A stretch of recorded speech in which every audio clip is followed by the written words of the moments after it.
Today, Katie Hobbs is declared the winner of the Arizona gubernatorial election. Kyle Rittenhouse joins us in studio for a legal update. And yes, he is still going through the legal process. And the Democrats might have been caught money laundering through Ukraine. We've got all of that and more coming up, and it all starts right now.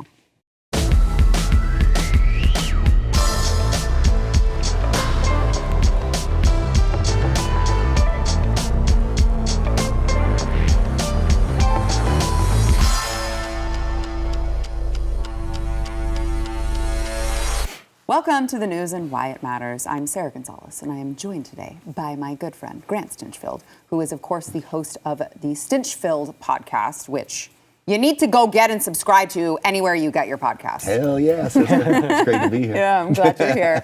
Also joined by Jason Buttrill, chief researcher of the Glenn Beck program, who does not have a podcast you can subscribe to. Wait, I thought everybody has one. I need to make one, dang it. He does. You should follow him on social media because, as it turns out, he is very knowledgeable. He's what we call a nerd. Yes. But those are very useful. It's not Wednesday. Why the heck am I here, Sarah? I know. I'm sorry. We called Jason last minute and we were like, Jason, we really need you, please. He said, I don't know if I can. I'm supposed to pick my kid up from school. I need to make sure my wife can do it. And I was like, I will call Uber and get your kid an Uber to pick him up from school. I just need you here. This is how our relationship works. I'm calling in that favor very, very soon. Yeah, great. All right, so let's get to Arizona. Last night, the Arizona governor's race was called for Katie Hobbs. They said she won. This is what you believe, she won 50.4% of the vote. Lake won 49.6% with 98% of the vote in.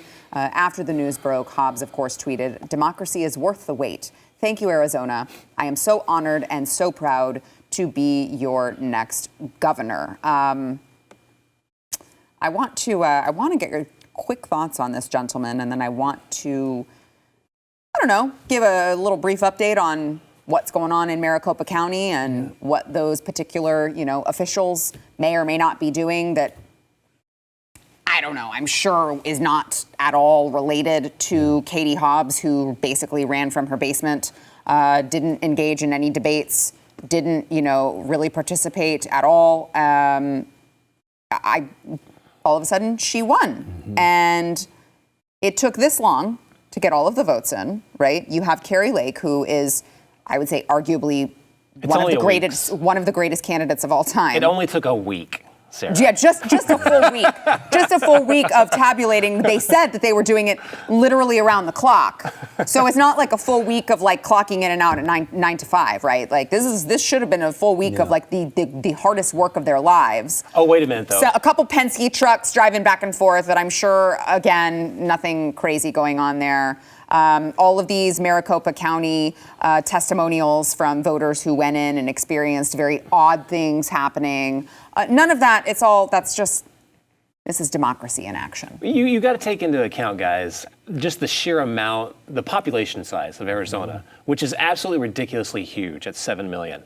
Oh, is that not that much? Oh, DFW has around 6.5 million people. Mm-hmm. And most of our elections were actually, all of Texas was done election night. This is absolutely ridiculous. One of the two things that Kari Lake said that she was going to fix day one was the border, number one, which I think they're at 2.5 million arrests. It's an all-time record. We've never had it. 2.5 million arrests at the border. So it's a dumpster fire in Arizona there. And then she said she was going to fix their election system. Yep.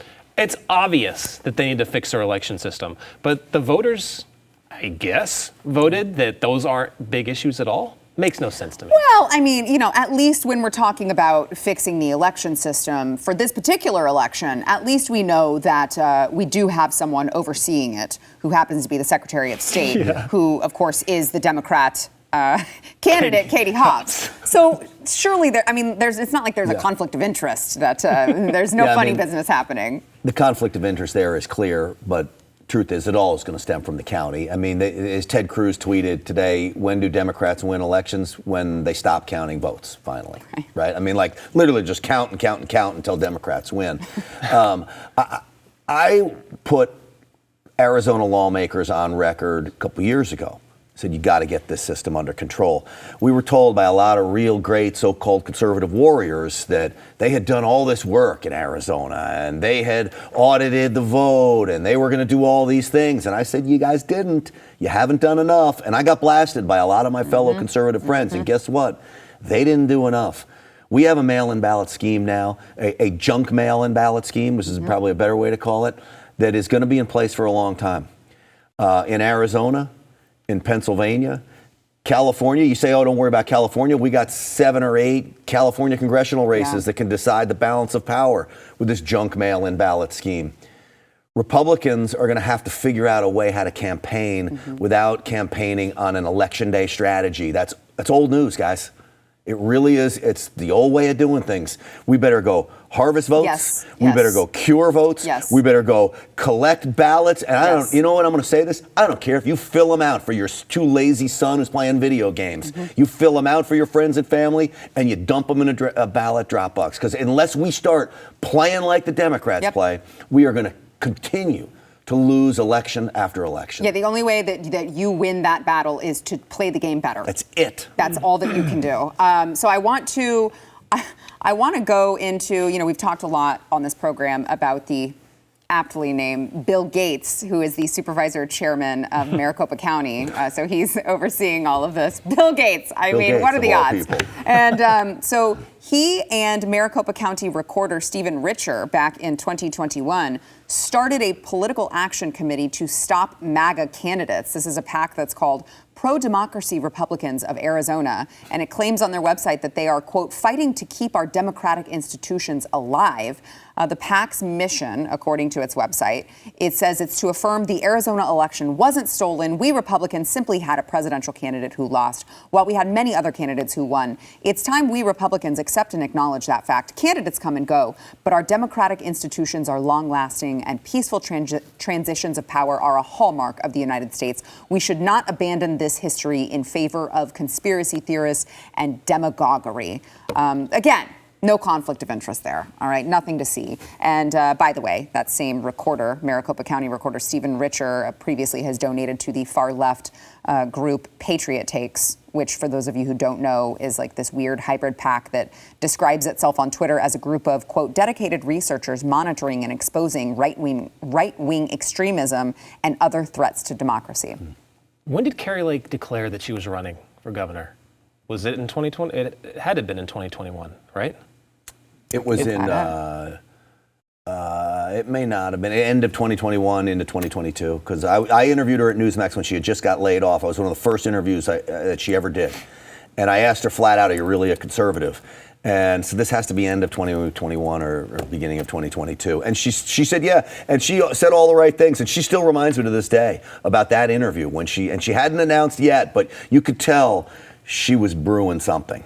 Well, I mean, even if it was already known or it was just a little bit after, the PAC that they set up, these election officials, were exactly to defeat someone like Kari Lake. Right. I mean, you could redo that headline and say they set up a PAC to stop Kari Lake, and it still would have been very accurate. You know, what's interesting is they keep talking about democracy, and yet these are the people where it takes 7, 8, 10 days to figure out who won an election. That's not the democratic process. No, when it doesn't have to. I mean, Florida showed that. I mean, after their the debacle with the Bush and Gore election, they fixed all of their issues. There's no. I mean, I think is Florida's the 3rd or 4th most populous state in the country. And they figure everything is done election night. You still had to have some people. I'll acknowledge she didn't get 100% of the vote, okay? I'll acknowledge that. You still have to have some people vote for her, just as you had to have some people vote for Fetterman, just as you had to have some people vote for a dementia-ridden guy who now calls himself president. Yeah. We have a serious, the left wants to talk about a candidate quality problem. It makes me laugh. We don't have a candidate quality problem. We have a voter quality problem in this country. Yeah. We have serious issues. Voters cannot critically think for themselves. Yeah. The balkanization of this country is just absolutely stunning. I mean, it's wild to me to see. But I mean, when you can see someone that, like, you look at, Hobbs, she never did a debate. Right. I mean, half the people that voted for her probably don't even know what she even stands for. They just know that she's blue, and that's it. And Fetterman, are you kidding me? People voted for him. Do I oversimplify this when I say we live in America? What this country was founded on is the greatest principles in the world. This idea that opportunity should be bounded to everybody, that we're free, capitalism, go out and make it. It's the opposite of socialism. It's the opposite of communism. Literally, the left has turned into everything that America is not. It is an un-American party. And I would offer up that if you vote for a Democrat, you are an un-American voter at that point, because you're not voting for the values that we support. There was a time where they coexisted. They believed in a little bigger government than we believed in. But you know what? We still believed that America was great. You could have business owners trying to strive to be successful. Now, it's handouts, it's laziness, it's give me everything, solve my problems for me, no personal accountability. That is not the American way. And you're voting for a Democrat. I don't understand anymore. I really don't. I don't get it. Yeah. No, I agree. We were, we did a live stream on BlazeTV for subscribers only earlier. I did with Chad, and one of the questions was, do you support a real national divorce? And I was just like, or would you entertain it? And I'm like, yes, absolutely. Only because when you think about it, it's like, you can try to save it and pull the country together and all of that, but you cannot, diversity can only take you so far before it becomes a hindrance to your community. Communities have to have cohesion, which means you have to have a shared set of values and morals and laws that everyone has agreed to live by, and we don't have that here. Right. So how can you possibly coexist as a country when, you're talking about basic principles that are so far on opposite ends of the spectrum? You cannot have a cohesive community that operates as one when you have that much diversity. Yeah. I'm at to the point to where now, and I say balkanization almost as if it's a bad thing. I think that used to be a bad thing, but now I think we should further balkanize. Yeah. I really do. There's people that are in Arizona that actually do love this country.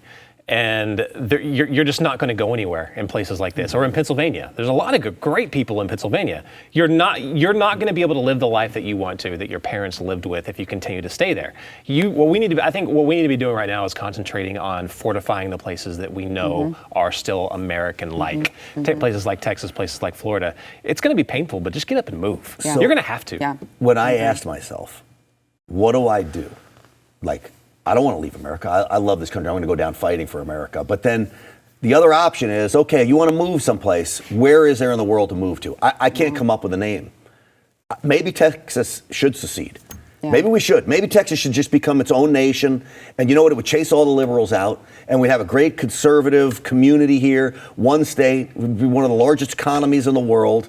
We've got a strong military in our National Guard. Maybe Texas should just secede.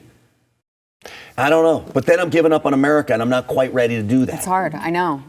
It's hard. What you just said reminded me of that famous Ronald Reagan speech where he was talking to that Cuban guy, and the Cuban guy said, you're happy for me that I got away from somewhere. I'm scared for people that live here in the United States, because if you don't have this place, there's nowhere for you to run to. I could run from Cuba to America. Right. This is the last holdout, and it still is. It still is the last holdout. Basically, this is the line in the sand. There is nowhere to go over. This is it. There's nowhere to run to or to move to. So now it's the only places that, to leave this country, and go somewhere else. I think that Texas is the country you go to. Florida is the country you go to. Yep. That's about all we have left. Yeah, I totally agree. All right, we got to take a quick break. First, I want to thank our sponsor, Moink.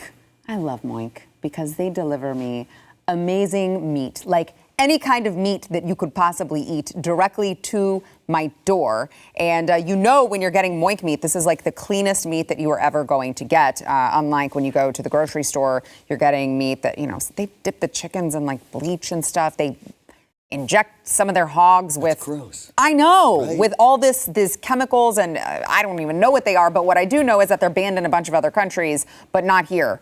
Thanks, FDA. But look, Moink you're helping keep American farming going, and you're getting delicious meat. Need I say more? You can pick whatever meat is delivered in every box. They've got ribeyes, they've got pork chops, they've got salmon fillets, they've got my favorite filet mignon, and you can cancel anytime, but you're not going to, because it is delicious. You can keep American farming going by signing up at moinkbox.com/news. And listeners right now will get free filet mignon in every order for a year.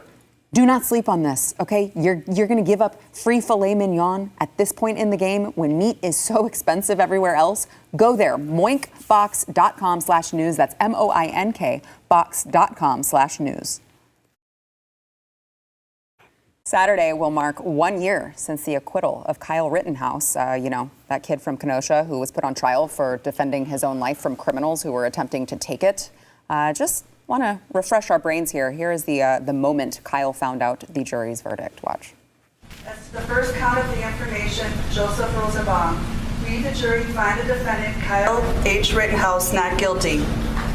As to the second count of the information, Richard McGinnis, we, the jury, find the defendant Kyle H. Rittenhouse not guilty. As to the third count of the information, unknown male, we, the jury, find the defendant Kyle H. Rittenhouse not guilty. As to the fourth count of the information, Anthony Huber, we, the jury, find the defendant Kyle H. Rittenhouse not guilty. As to the fifth count of the information, Gage Grosskreutz, we, the jury, find the defendant Kyle H. Rittenhouse not guilty. Members of the jury, are these your unanimous verdicts? Is there anyone who does not agree with the verdicts as read? Would you wish the jury polled? No. Whew, gets me every time. I am happy to have my friend Kyle Rittenhouse here in studio with us. Kyle, I was like, beforehand, I'm like, are you okay if I play this? Because it didn't happen to me. And every time I watch it, I get very emotional because I remember watching it as it was happening, taking place. We followed your trial, obviously, very closely here. And it's like the motherly, maternal instinct in me. I was tuned in, hanging on every word, waiting to find out, if you were going to be another victim of the woke mob. And I just get so emotional watching that. What is it like for you to relive that? I'm sure you've had to relive it a million times since then. Yeah, I've seen that video a lot, but it's still a very emotional video. That's when I learned my fate. It was the day that was going to determine if I go to prison the rest of my life or if I go home with my family. Right. And I'm just glad the jury made the right decision. Yeah, we are too. As you can tell, I had a huge weight lifted off my shoulder. Like, I physically hit the ground. Yeah, I can't even imagine. So 1 year coming up, how has your life changed since then? Well, I've traveled a lot. I've gotten to go to a lot of cool places. I've met a lot of great people. I've gotten to tell my story a lot. I've done a lot of shows. And I've been trying to tell people what really happened. Right. That's been interesting doing that. Yeah, I'll be interested to hear. I don't know what you can talk about and what you can't talk about, but I did see an interesting tweet from you the other day about the FBI, and that the full story will be told eventually. Yes, eventually. Okay. Eventually. Well, we're really looking forward to hearing more. Not that I would expect any sort of corruption or anything like that. I'm sure that didn't happen. So I wanna ask you. There was a rumor going around that you won this big defamation suit from The View, and you're totally loaded, raking in the millions because they clearly defamed you, and you went through court and you won. Yeah, that's not true. Yeah. So everybody's saying I won $200 million from The View. I haven't even filed a lawsuit yet. And the sad thing is I'm actually facing a lawsuit right now, defending myself in court yet again. So tell us a little bit about this. Here's what I know. Tell me if I have this right. Okay, so you are one of many defendants in this totally bogus civil lawsuit that was filed in the Eastern District of Wisconsin against 9 Wisconsin police departments, 10 city and county governments, and you. And the plaintiff is John Huber, who is represented by this, Chicago-based, really well-capitalized Democrat Party-aligned law firm that specializes in police misconduct and civil rights cases. So this is a civil rights case against you and all of these departments because John Huber's son was one of the men who was killed when you defended your own life, correct? Yes. Yeah, it's ridiculous. It just doesn't. It seems completely incredible that these people can do this. I get it. Civil and criminal is completely different, but it's it just seems so bogus. Yeah, it really is. I was acquitted by a jury of my peers. Right. Like, I acted in self-defense. It's on video. Right. And now they're coming after me in civil court. And they're just drowning you in legal bills. They are. It's frustrating because lawyers are very expensive. Whew. Don't I know it? I've been through a divorce. Me too. What kills me on this, Kyle, is that, you mentioned that the real story will come out. So I was on Newsmax, and like Sarah, we were covering this case intimately. We all knew exactly what happened. The video was clear. There never should have even been a trial. You never should have even been charged. But the mainstream media ignored all of that. And then now you talk about this lawsuit and the media getting it wrong about your winning some defamation suit against The View. They literally get it wrong. Maybe on purpose. Maybe to let everybody think you got $200 million and then let all these people come sue you. Maybe it's a setup job. Yeah, that's very much possible. Yeah, you never know with the media. There's a real issue with justice in this country right now. I mean, and I don't think if you ask a lot of people, they could even define what American justice is right now. I mean, come on. The Florida shooter, the school shooter, doesn't get the death penalty. Right? Killed 14 kids, 17 people total. I'm sorry, that's the definition of death penalty right there. There is no justice anymore. Alex Jones has to pay $1.5 billion. Is that justice? Right. No, that's not justice. That's retribution. And I feel sorry for the parents, I really do. And I think what Alex Jones said about what happened was just disgusting. But this is anger. This is retribution, and we're seeing that now with the DOJ and the FBI, going after other political opponents. It's more like a grunge match, but that's not justice. And what's happening to Kyle's the same thing. You guys both make really good points, and I would say too, Grant, you're talking about how the media has just done such a horrible job of, covering Kyle's case in particular. I wonder if would this lawsuit, this erroneous BS, I won't have to contribute to the swear jar today, okay? I realize he is legally an adult, but I am a mother, and I don't want to curse in front of Kyle. It's too full anyway. But you can't stuff any more money in there. This BS lawsuit, it's like, would this have even been filed if the media didn't spend, 9 months? How long was this? 9 months, however long it was, months and months and months, telling everyone that this guy was a white supremacist and all of these things. I mean, how much did they build this up to where this plaintiff, this dad, who, he lost a son, and that's sad. But the facts remain the facts. And if this wasn't built up on national news the way that it was, does this dad even file this lawsuit? I say no. No. Kyle? Again, with facing the civil lawsuit, I'm not going to answer on that question. Yeah, I directed it to you. You did? Well, I directed it to you. I'll tell you, no, he probably didn't. See, the media's in on the whole game. This poor man has been victimized. Yes, correct. Victimized. Yep. He was out there literally fighting for his life. Kyle, you could talk about it more than I could ever describe it. But I've seen the video of you falling down, them chasing after you. And the media wants to make him a criminal. The criminals were out there burning down buildings, throwing rocks at people, Lord knows what. It was just a matter of time before someone died. In this case, they died because of self-defense. Right. These people are animals. Kyle, God bless you, man. I get emotional here because I covered your case for so long, and I'm just happy you're okay. Please donate money to this man's... What is the legal fund? It's a legal give, send, fund? go. Yes, it's a give, send, go. Please. So we've got it. We've got it up on screen right now. What is the URL, Kyle? It's www.givesendgo/Kyle Rittenhouse. Okay, so givesendgo.com/Kyle Rittenhouse. Yes. Okay. Can I ask you a question? What is it like? Are you get a lot of publicity among the gun crew? I'm wearing an NRA shirt. To the gun community, they love you. Become a hero. Are you okay? Are you all right at night?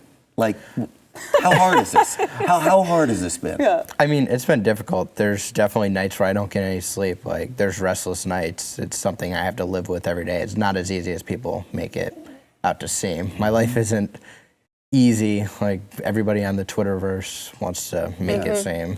Yeah, well, I mean, and you saw it in the clip we played, right? Of you hearing your fate and just falling to the floor because it's too much for any young man to have to burden. And it's really unfortunate that they decided to even file charges in the first place because, again, as Grant pointed out, it was a travesty that this even went to court. Like this was not a case that should have even gone to court. I just want to encourage everyone, please help Kyle out. This is absolutely bogus, and you didn't do anything wrong, and you don't deserve this. And we're here to support you. And I also want to mention you did launch a new YouTube channel as well. I did. Okay. It's just my name, Kyle Rittenhouse. I plan on making some gun content. Okay. So maybe I can have you guys all out when I get a range. Yeah. That'd be fun. Yeah, we'd love to. But yeah, some shooting content, making videos like that. That's great. Awesome. Well, I mean, we want you to have a normal life, Kyle, okay? Because you don't deserve any of this. You need to have a normal life. You need to be able to create a YouTube channel just like everyone else, right, and talk about your hobbies and go to school and, have fun, because that's what you need to be doing. And we want to help you get to that point. So put it up on Rumble, too. On Rumble? Yes, Okay. on Rumble. Important because YouTube, they're not going to like you. They don't like me. I get limited views on YouTube. So That's Rumble unfortunate. is another great outlet. Do them both. yeah, Both? yeah. So make sure that you help Kyle out as much as you can, and make sure to follow him on social media as well. You are a great follow, and you're making me mad with your teasing of this stuff that you have coming up. Okay? Just be on the lookout, Sarah. All right, but I'm just saying, just text it to me, okay? All right. I need to know. All right, thank you so much, Kyle, for joining us. Thank you for having me.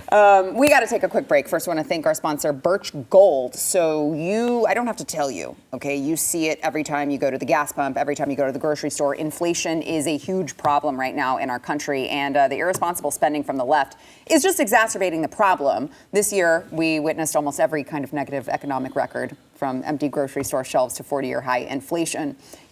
Joe's like, I've done a lot since I've been in office. Yes, you have, and none of it is good. You got to hedge against inflation with gold from Birch Gold. You can text the word Y to 989898. Get your free information kit on diversifying into gold.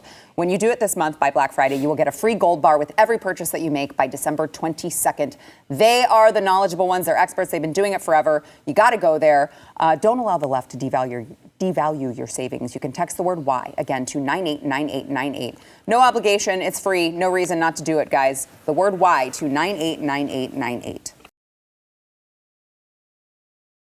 Last week, cryptocurrency exchange company FTX filed for Chapter 11 bankruptcy after a liquidity crisis at the company. At least $1 billion and up to $2 billion in client funds have gone missing since FTX suddenly collapsed. Now, the founder of FTX, this is Sam Bankman-Fried, has funneled millions of dollars to Democratic campaigns, donating a reported $50 million to Democrats since 2020. He actually was one of the Democrats' largest donors outside of George Soros, so second only to George Soros. We're not talking small potatoes here. We're talking a lot of money. And FTX's balance sheet included an obscure, $7 million holding? Is that what it is? Called Trump Lose. And so I want to go to the nerd at the table. I'm joking. I'm joking. It's gotta be. I'm joking. I was going to turn and look at Grant, and I was like, what's everyone looking at me for? He's a motorcycle guy. He can't be a nerd. I know. Thank you. That's Come on. why Thank it's you. funny when I call him that, because he knows I'm just joking. So Look at that beard. No nerd has a beard like that. Okay, growing well, down. the researcher, okay? So he researches all of this. So Thanks, what buddy. can you tell us? Yeah, golly. The heat I take from these men. So tell us about this, because you've been researching the crap out of this for Glenn. So what can you tell us? I actually just want to steal the exclusive, and you give us all the information before you give it to that Glenn Beck. Who is that guy anyway? Well, the Trump lose thing is really weird. So people have been breaking down their balance sheet to try and figure out where all the money was going, because so much of the money that has just been basically disappearing from their company. Some of it's being offshored, I think, to the Bahamas, to his other company. Is it his sister or his girlfriend? His girlfriend. His girlfriend runs for him. So I think FTX is also based in the Bahamas. This other company is based in the Bahamas. Some of the money was getting funneled that way. Other parts of the treasure trove was getting funneled out, like you said, to to Democrats or Democrat causes. It's really hard to say right now what this really means, and I think we're trying to really kind of grasp what the heck this could mean.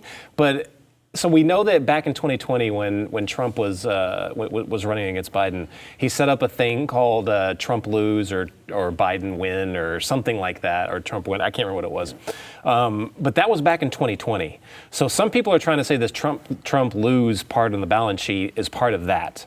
Now that doesn't explain why, several years later it's still there. That makes no sense to me whatsoever. And people have been looking at it, and I've read multiple different articles where they're trying to say, that part remains a mystery. We're not exactly sure why that would still be on their balance sheet.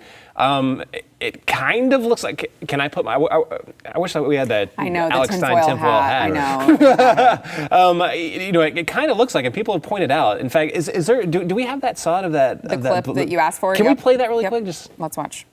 That all of us are worried about. On the balance sheet of FTX is a line called Trump lose. And Sam was the second biggest donor to Democratic candidates. look at that! Look at that! I'm going to leave it to everybody else to draw their own conclusions about what you're saying. You know what it means, right? Those are really, really ugly facts when you see a fraud of this magnitude having played out, and you find no regulators were there to prevent it. Boom, right there. That's specifically what I wanted to show. Really, really tough story. Who's the guy he's talking to that wouldn't answer? He's just the moderator that Bloomberg had. I'm not sure, but the other guy is I think the CEO or somebody at Citadel. Well, he was not prepared for that. No. And he knows. He's thinking right there. He's like, wow, this seems like a giant money laundering operation for the left. Yeah. That's what this seems like. Here, the even bigger story, which happens to be, I'm going to really break down on my podcast, which breaks Wednesday morning, okay? The even bigger story, I think, is that you had billions of dollars of government aid, military aid going to Ukraine. It now appears, and the Gateway Pundit's been doing a good job of reporting some of this, it now appears that billions of dollars were invested, Zelensky invested that money with FTX. Okay, so you have taxpayer-funded dollars going to Ukraine. Ukraine sends the money to FTX. FTX then funds $50 million of Democrat campaigns. And I pulled a Senate Leadership Fund, which is Mitch McConnell, the Congressional Leadership Fund, which is Kevin McCarthy. Mitch got $2.5 million. Kevin McCarthy got $2 million. So you got $50 million going to Democrats and $4.5 million going to Rhino Republicans. Taxpayer money to Ukraine, to FTX, back to the Democrats. If that is true, that is a money laundering scheme. If that is true, nothing's been proven. If that is true, that is criminal activity. And at most, a total violation of trust of everybody that's supposed to feel so sorry for Ukraine, and I do feel sorry for the people in Ukraine, but I've been warning for a long time, this $84 billion is trouble. Why are they so hell-bent on sending $84 billion to Ukraine? Well, now I know why. They were getting millions of it back into their campaign coffers. Well, there's another $33 billion, I think, that the White House asked Congress to approve today.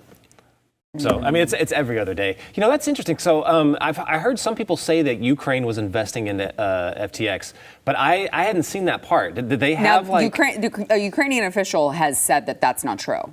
It might be, but I'm just, exactly. I'm like, well, the corrupt government of Ukraine also says that that's not true. So the corrupt government of the United States and the corrupt government of Ukraine, I don't know what to tell you. I'm just reporting that Ukrainian official, Deputy Minister of Digital Transformation of Ukraine, denied the money laundering allegations and said that Ukraine's government never invested any funds into FTX. Joe Biden denies doing anything with the Chinese government as well. Well, right. I know. So, that's why I'm like, I don't. I mean, remember, this is the government that was surrounding the Trump impeachment, right? Was the phone call talking about corruption and trying to clean it up and all of this. So it's like, Sarah, okay. Everything runs through Ukraine. Yeah. It's the money laundering capital of the world. Why would we care so much about this little tiny country in the middle of nowhere? And why is it involved in every major international ordeal that we've seen so far, whether it was the Trump phone call, whether it was the Joe Biden going through there, and now this war with Putin? Everything goes through Ukraine because it's a money laundering capital. The left sure loves it, that's for sure. Every time they get in office, they make Ukraine the biggest. And there's some calamity happens every time they're in office with Ukraine. Every single time. Look, I'm not saying we shouldn't support Ukraine, but you got to have checks and balances. I am. Checks and balances. So you say nothing. Yes, correct. Right now, yes, because we're going through our own crisis. Right. If our economy is just like thriving and COVID didn't happen and we really have the money to be giving, okay, let's talk about a limit. But right now, after our Americans have been suffering for what, almost 3 years now? Yeah. And at that time, it's 2 years of Americans suffering. The government shut their businesses down. They can't afford to feed their families. We have gas prices going up. We can barely take care of ourselves, and we're going to send a bunch of money to another country. I'm sorry. I understand you're going through it, but that's just not sustainable. So how about this? Because I love you so much, I'll back you on that. That's fine. I would rather, I'll go with that.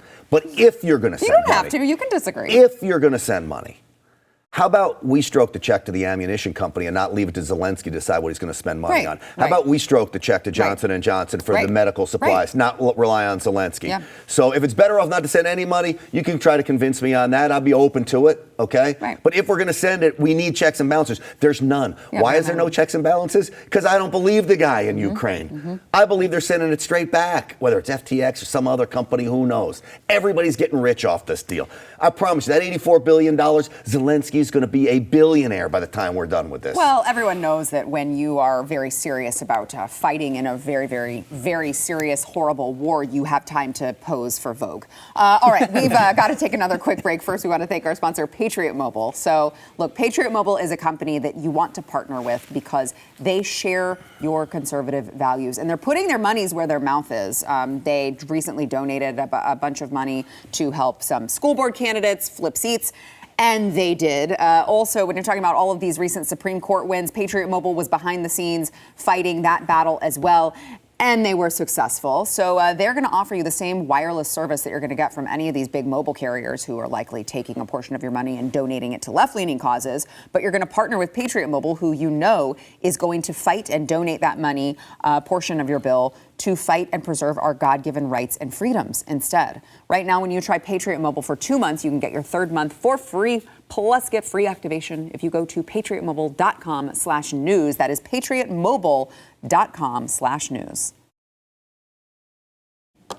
This morning, Greg Abbott, governor of Texas, tweeted out, "I invoked the invasion clauses of the U.S. and Texas constitutions to fully authorize Texas to take unprecedented measures to defend our state against an invasion.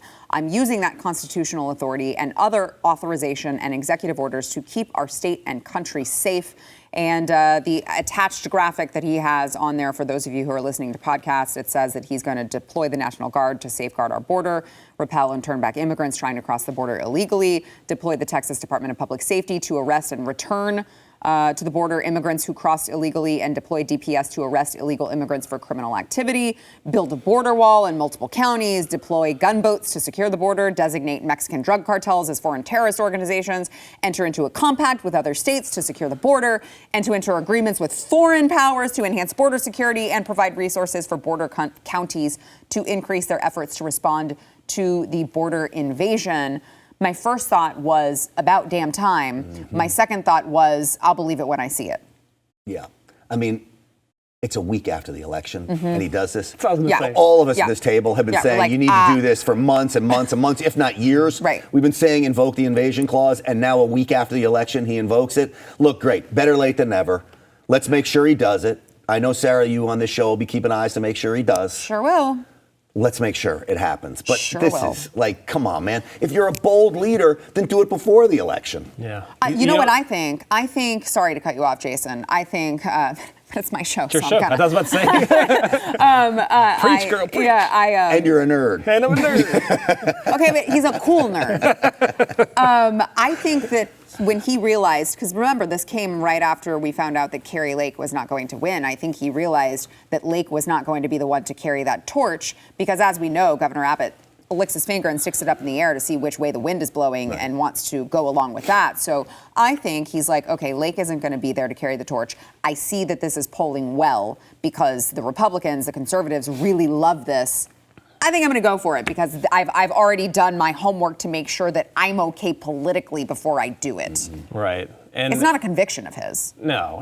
I'm having a hard time finding what his convictions are, really. After Probably 'cause it doesn't COVID, happen. after this, I'm having a hard time. Yeah, he sticks his finger up in the air to see which way the wind's blowing. Right. He lets Governor DeSantis blow the wind. Right, make big moves, and then he follows in his lead. Absolutely. Yeah, my first thought when I saw this was that video of Obama and, what was it, Medvedev, when he said after the election I'll have a little bit more flexibility. But when our governor, the Texas governor, is playing those same games with the security of our border and basically destroying all these border towns, the economies, the towns, everything, it makes me disgusted. I mean, it makes me sick to my stomach that you'd be playing political games off of that. I don't care what your political capital is at the time. And if he would have declared an invasion, I mean, most of the people I think in those border towns would probably be for this. Correct. Really. So I don't understand. Like, there was some, I don't know, strategist saying, let's push security on down the line. Like, I'm sorry, screw you. Screw you. I mean, to your point, you had the Democrat mayor of El Paso busing off more illegal immigrants than Governor Abbott was. This is a Democrat who's running El Paso, who's seeing how his city has been decimated. So I would imagine if they're doing that, certainly they would agree with invoking, saying that there's an invasion going on.